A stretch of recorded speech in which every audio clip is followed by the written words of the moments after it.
If you ask me what's the best time to invest, is when the world is panicking, which is now. Today, I want to talk about a very interesting topic, which is the concept of catch-22. Catch-22 is probably one of the most vicious and harmful mindsets investors can get themselves into. I think a lot of the problems in investing and in life can be boiled down to catch-22 mindset.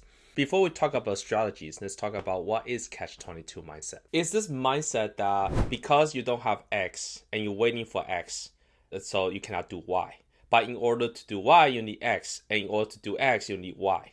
And so it's a catch-22. It's like you never get out of this loop. So what does that mean? Classic catch-22 example is I'm a fresh grad and I'm looking for my first job. But because I never had a job before, how do I show experience? But I know jobs require that I have experience. So how do I show experience without having experience in the first place? When it comes to investing, the best way I know how to get out of that mindset, not the best way, one of the first ways, and we'll go deeper and deeper into the ways. The most obvious way in that first case about investing is to dollar cost average. So what does that mean? Instead of saying, is this the best year or is this a great year to invest? You just decided to invest certain amount every year into multifamily. In casual marketplace, you can invest 25,000 instead of 50,000 into syndications. Honestly, you actually may not know that because you thought it's 50,000. I do think that our audience can save 25K each year to invest. And so that applies to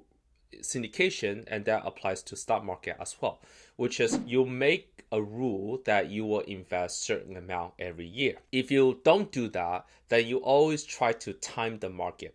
But guess what? When you try to time the market, the best time to buy real estate was 3 months ago when the economy was literally crashing. And there's something else I want to say. I know people have been reading on news that big foreclosure on a $200 million apartment complex in Houston, and all of a sudden Wall Street Journal wrote about it, all of a sudden people talk about it, and then all of a sudden there is this like general consensus that multifamily is going to crash. Well, guess what? We knew about it like a year ago, okay? So by this time, when the world knows about it, that's when the best operators are working on it. So if you ask me what's the best time to invest, is when the world is panicking, which is now.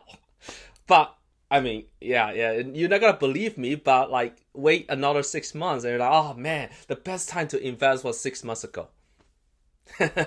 I even did a video like a few weeks ago that, yeah, this is the best time to buy a single family and use a 3-year ARM. I'm not saying I'm always right, but I am saying that to the experts in the space, this is like old news. That's what I'm saying. Okay? But then there's no way to time the market. Even the best operators cannot time the market. So over the years, I felt that the best strategy is to dollar cost average it. Invest certain amount into multifamily every year, regardless of what happens. That way, you're not losing and you're not winning, but you know that every year you are coming out ahead. To give you a classic example, if you're trying to buy a single family and you buy it every 7 years, luck could have it such that you always bought at the downturn and the cycle is every 7 years. So you're literally losing every 7 years. Or you bought at the upturn, so you're winning if you buy every 7 years. But imagine you're buying a house every year.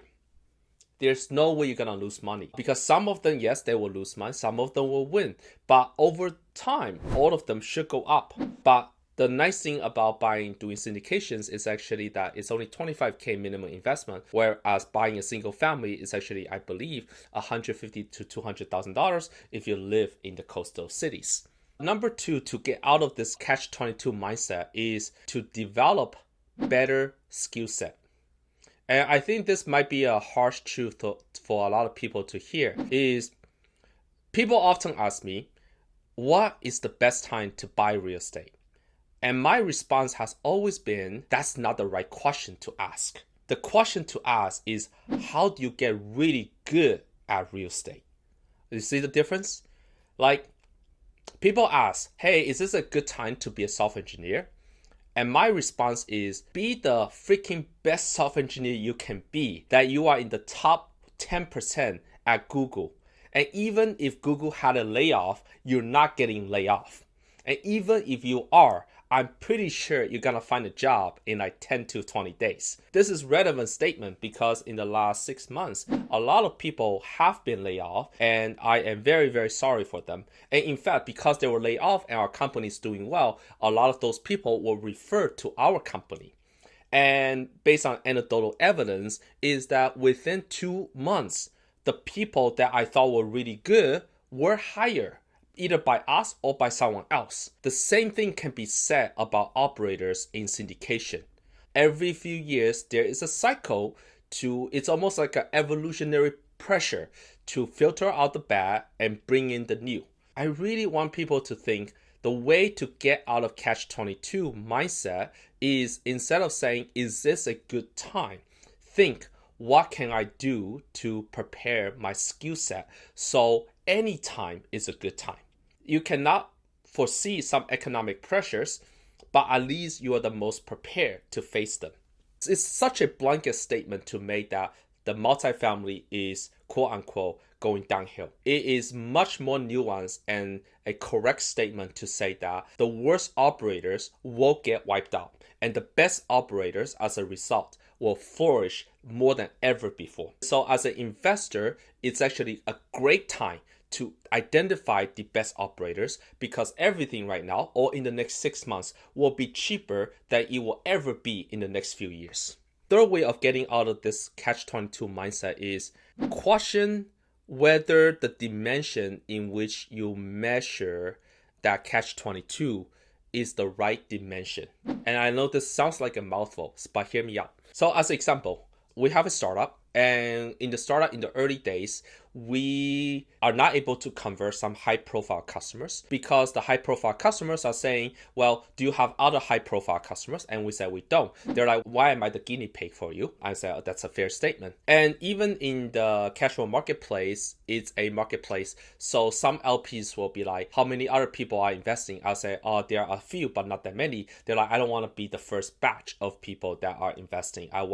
If everyone is investing, I will invest. You can take that statement and say, well, I'm screwed. Or you can challenge, is this the only dimension in which people measure ourselves on? It turned out that, like, take the startup example, when there are huge companies, there are other problems with those huge companies. As example, they're not as willing to listen to customers. There's no way the customer is going to have direct access to the CEO. It turned out that being able to be very hands-on, receptive to feedback in startup is a superpower that I forgot I had. So that's one way to break out of that catch-22 loop. One of the investors can be like, oh, I don't have that much money and I'm forever in this loop. And then the way to break out of that loop is, maybe there are investment opportunities in which I can put less down. There are ways in which I can do 25K. The thing that you think you are missing might actually turn out to be your greatest strength. The fourth way to get out of the catch-22 is about perspective. And the corollary of that is, this is kind of bad to say, is having more money. I know that's terrible to say, but having perspective or having more money, it means that you have less to lose. Why passive investing has worked for a lot of people is that $25,000 to someone with $10 million in net worth is the same as $250 with someone with $100,000 in net worth. And these folks with $10 million in net worth has all kinds of investment opportunities and investment things that they're doing, and they're very successful on their own. So that's why it's easier for them to just try it. Once they try, they're like, this is so good. Let's do more. The way to get out of catch-22 sometimes is to have more perspective.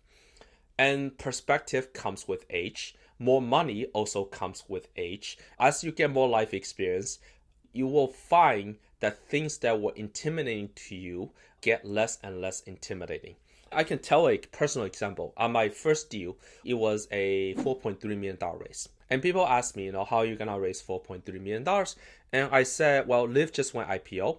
A lot of my coworkers have a ton of money. I have a ton of money. So even if this doesn't work out, I can fund pretty much most of it. The higher your vantage point is, the more you feel like, okay, even if I lose this amount, it's gonna be okay. It's not gonna make a big dent on my life. The fifth reason, which is this wisdom in be at peace with that this is an impossible problem. And an impossible problem for us is investors want other investors to be participating before they participate. In that world, we actually try to use number 4, which is that's one dimension people measure. But the other dimension is just they like the materials they have seen. They have seen the big education. They have seen these YouTube videos, and they have seen, we have a community in which people hang out.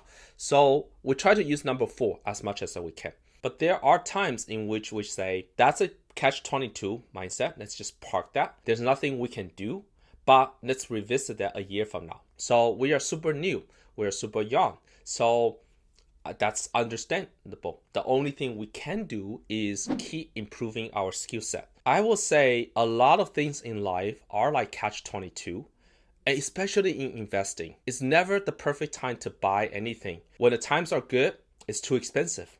When the times are bad, it could get worse. You don't want to catch a falling knife. I really think that dollar cost averaging it so you don't get too emotional in the good time and too emotional in the bad time will help you stay level-headed. When you are in that catch-22 situation as an investor or general partner or as an entrepreneur, really think about how can you break out of that cycle, because that's only one of the many, many dimensions in which you are stuck. There are other dimensions in which you can break through. A lot of those things we try to make it as genuine and as real as possible. We are definitely not saying that investing is like everyone's like singing kumbaya and like everything is going up. We are also not saying that everything is doom and gloom. That's the both of which are controversial, and that's not what we're saying. But we are saying that with strategic thinking, contrarian and be right mindset, it's important that you find a way to break out of that catch-22 mindset. And that's one way that you stand above the crowd, either as an investor or as a general partner. Thanks for watching and happy investing.